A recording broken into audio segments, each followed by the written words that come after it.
I am going to say something to you tonight that might sound cruel at first, and I need you to sit with it anyway, because it is the truest thing I know about growing old, and almost nobody will say it to your face. You can be surrounded by your own family, your children, their children, the ones whose fevers you sat up with and whose weddings you paid for, and feel in the middle of all of them, at your own table, in the house you built with your own 2 hands, like a stranger who wandered in from the road. You know the feeling. I know you know it, or an old man talking about it in the dark would not have stopped you.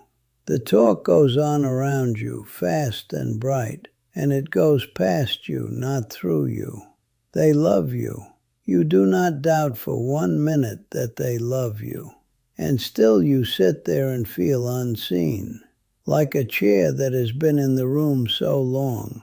Nobody notices it is there until the day it is gone. I have watched this happen to strong people, to people who ran families, ran farms, ran their whole lives with a firm hand, and then somewhere past 65, found themselves gone quiet at the loud table, waiting on a door that used to open all on its own. There are reasons for it, real ones, and the deepest reason of all, the one that is going to set you free instead of breaking you, I am not going to give you yet.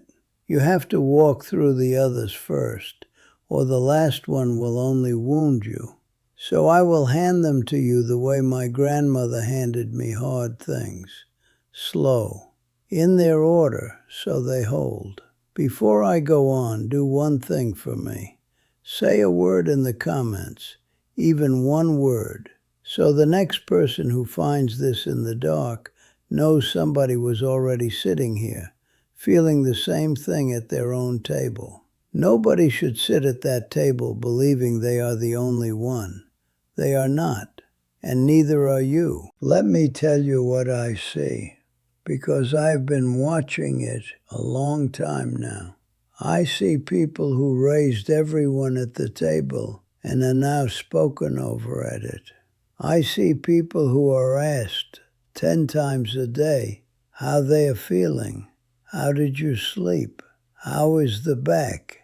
Did you take the pill? And never once asked what they think, as if the body were the only thing left of them worth checking on, as if the mind behind the eyes had already left the room, and only the maintenance of the old machine remained.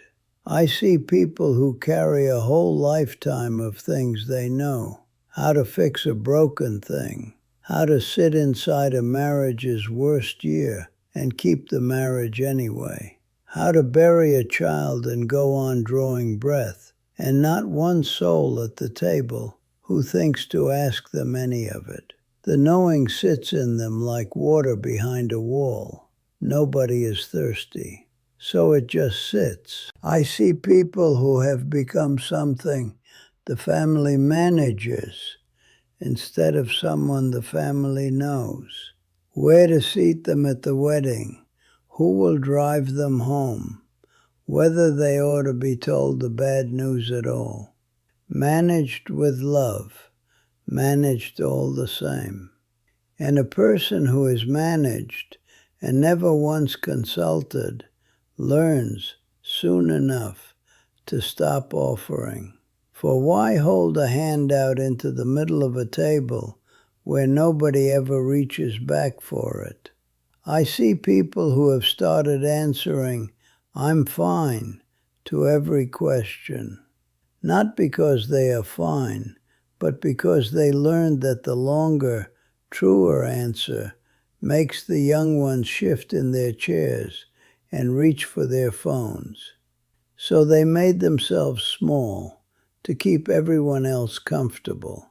And then they lie awake, wondering why they feel so small. Now hear me. because this is the first thing you have to understand. That stranger feeling is not proof that your family stopped loving you. It is not that. Love did not get up and leave the table. Something quieter than that happened. And in a way it is worse, because there is nobody in the room to be angry at. Here is what happened. The people at that table are not looking at you. They are looking at a picture of you, a picture they took a long time ago, of the mother at the stove, the father behind the wheel, the one who had all the answers and paid every bill and never once seemed to need a thing. And they filed it away and never went back and updated it. So when you speak now, they hear the old picture. When you need something now, it does not match the picture, and it confuses them. You went on changing. Every single year of your life, you kept quietly becoming somebody new, right up to this very night. And they stopped developing the film somewhere around the year you turned 50. That is not rejection. Rejection is when they push you away. This is something else entirely. They did not push you out of anything. They simply never noticed that you kept walking. And now you are standing somewhere they are not looking, answering to a name they believe they already answered. My grandmother taught me something about all this, though she never once used the word family when she said it. She said it about fire. She kept the fire every evening of her life. Every evening, in the deep of winter when you needed it, and in the middle of summer when the house was already warm and you did not need it at all. I asked her once, I was 9. No, I was 10. It was the winter before my brother left. Why she would light a fire on a warm night and sit there in front of it. She looked at the flame a good while before she answered me. Then she said, "Fire is the oldest gift the Creator gave us, older than language, older than tools, older than medicine. When you sit near it, you are sitting near the beginning of everything." She told me the first conversation there ever was happened by a fire. The first song was sung by one. The first story told. The first prayer offered. And she said, when you sit at a fire, you are never truly alone, because everyone who ever was is sitting there at it with you. I did not understand as a boy why any of that should matter. I understand it now, at 74, at my own hearth. And I am going to tell you why it matters to you, sitting at your table, feeling like a stranger. Because a family used to be a fire. People gathered in close, in a small ring of light. And the light was slow, and it made them lean in toward one another. And there was nothing to do in that ring but be with each other. That is where the old people were the center of things, not because anyone appointed them the center, but because at a slow fire, the one who remembers the most is the most alive person there.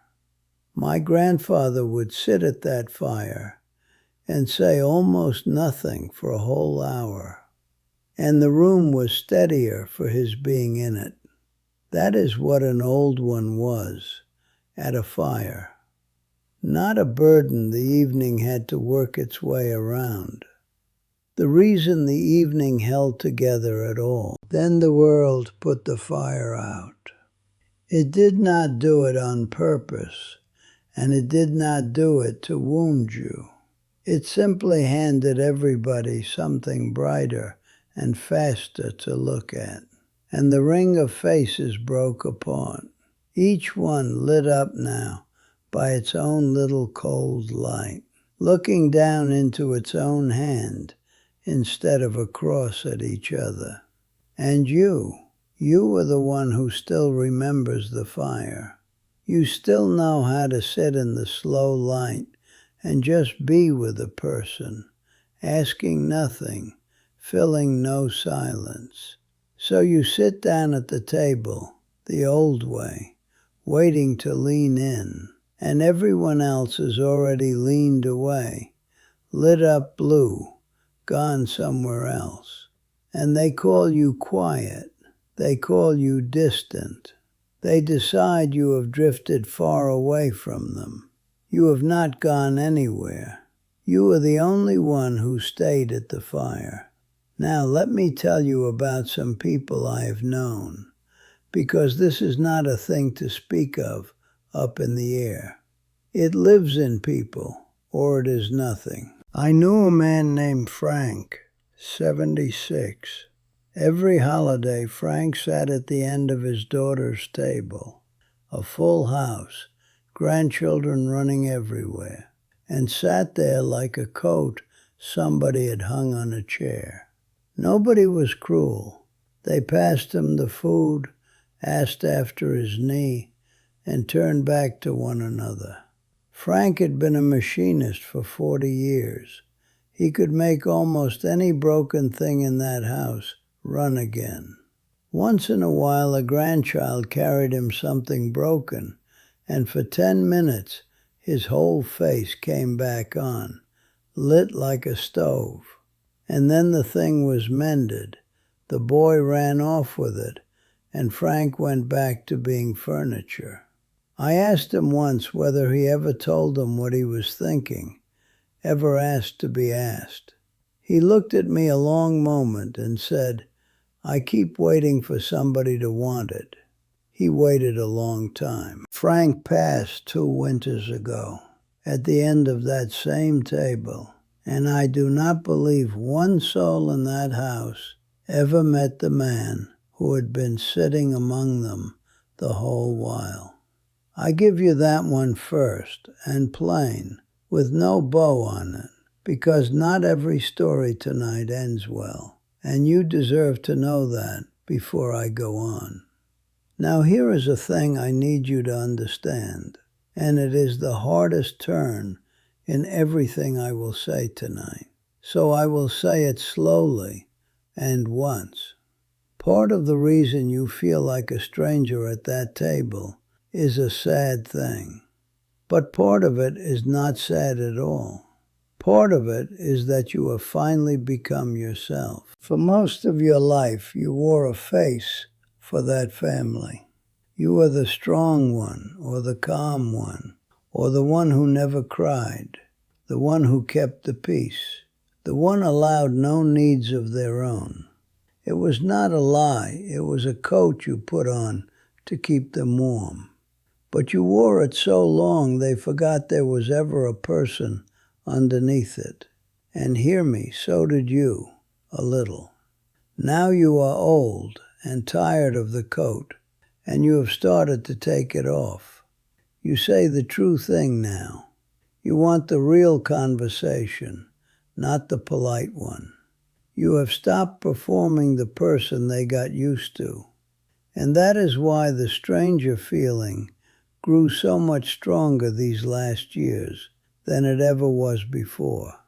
It is not only that they stopped seeing you, it is that you finally showed up. The stranger sitting at that table is not less of you. It is the most of you that has ever sat there, and no one in that room was ever introduced to him. I knew a woman named Beatrice, 71, with a daughter who had gone quiet on her. Years of it. Calls that rang and rang. Cards never once spoken of. Beatrice spent 8 years pulling on that rope. She poured everything she had left into being wanted again. And it aged her 20 years and did not bring the girl one step closer. I told her what my grandmother would have. I said, "Beatrice, you cannot pull a person back to you. Love is a light you leave on. It is not a rope. You leave the porch light burning and go back inside and live in the house. You do not stand on the cold porch holding the rope until it kills you. It took her the better part of a year to hear me. Then she did. She stopped pulling. She joined a circle of women who quilted, started walking of a morning with a friend, got her own life warm again. And once she stopped pulling, the girl felt the rope go slack. And one day, on her own, she called. Not because she was chased, because she was finally free to come. Some people can only walk toward you once you have stopped hauling on them. And I knew a man named Harold, 72 when his wife passed, and something broke open in him then, in a needful way. Harold had been careful his whole life, careful at that table, careful with his opinions, careful to be the man they expected and nobody else. At 73, with her gone, he quit being careful. He took up the guitar he had wanted since he was a boy of 15. He painted terrible paintings, I saw them, and he hung them on the wall, proud as a rooster. He started saying the true thing to his family, gently but out loud. At first it frightened them, this new old man, where the careful one used to be. And then, one at a time, they came toward him, because there is nothing in this world more magnetic than a person who has finally stopped pretending. His grandchildren, who had been polite to him for years, started sitting down beside him and not getting up. He was met at 73 by the same family that had looked clean past him at 70. Not because they changed, because he set down the coat and there was a whole fascinating man underneath that none of them had ever met. There is a word for the thing you feel at that table, and I will hand it to you plainly, because you have waited long enough for someone to name it. It is not rejection, it is invisibility. And those are not the same wound. Rejection at least tells you that you mattered enough to be pushed. Invisibility leaves you nobody at all to be angry at. Everyone at the table loves you, and no one sees you, and there is no villain anywhere in the room, only a forgetting.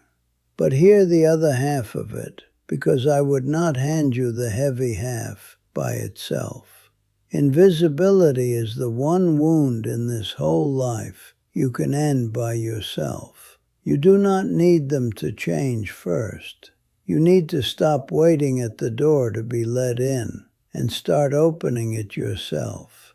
Frank waited to be wanted, and he died waiting.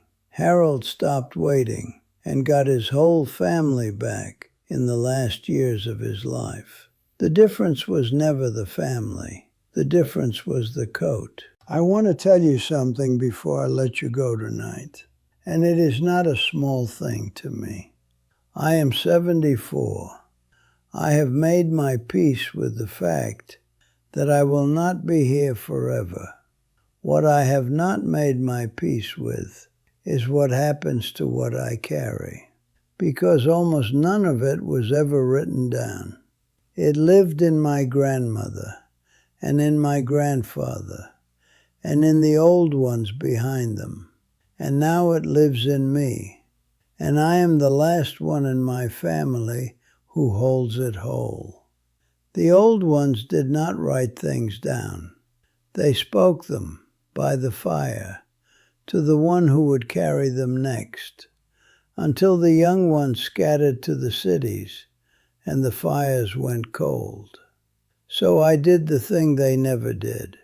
I sat down and I wrote it, all of it, 20 teachings in 4 parts, in the order they were meant to be received. the way I would say them to you if you were sitting here at my fire beside me. I called it the native way. It has found its way to some people I never expected it to reach. A man named Samuel, 74, hard as a fence post his whole life, read the teaching on being water instead of rock, and then he called his grown son, and for the first time in years, said almost nothing at all. He just listened. And a woman named Ada, 68, who had felt out of place at every table she ever sat down at, said the teachings finally gave her the words for it, that she had not been in the wrong family. She had belonged to an older world the whole time. She wrote that down on a card, and she mailed it to her sister.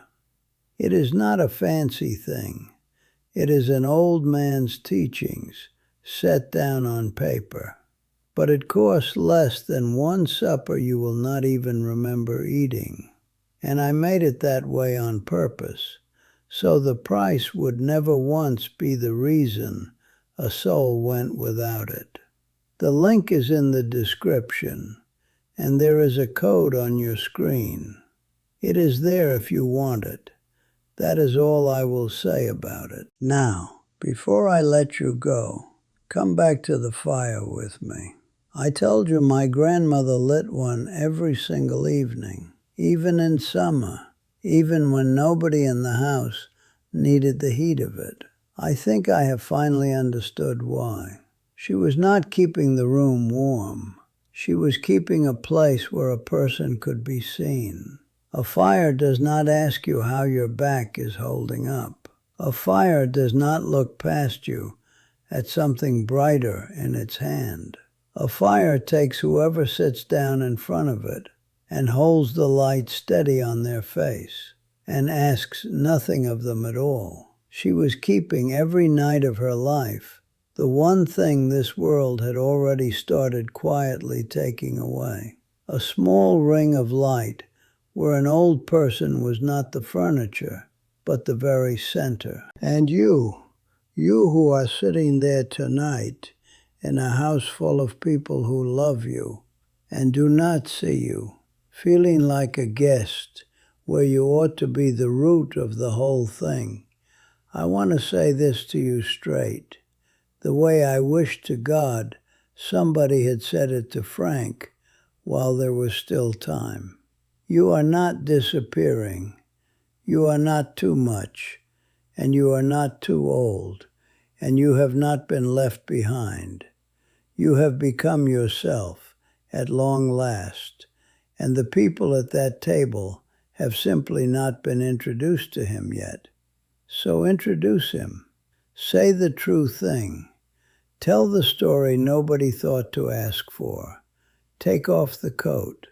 And wherever they still cannot see you, and with some of them, that is the hard truth, they will not learn how to in time. Then you go and find another fire. There are other rings of light in this world. There are people out there who will lean in. It is not too late to be seen. It was never once too late. Light a fire if you can this week. Sit yourself down in front of it and let something look at you that asks you for nothing. If what you heard tonight stayed with you, the teachings are there. The Native Way, 20 teachings, 100 pages, written the way I would speak to you if we were sitting together at this fire. Now I want to hear from you. Tell me in the comments, when was the last time someone at your own table asked you, not how you were feeling, but what you think? I read every comment. And if this is the kind of conversation you have been looking for, subscribe to this channel. We are not collecting viewers here. We are collecting people who remember. Come back next week. I am not done teaching yet.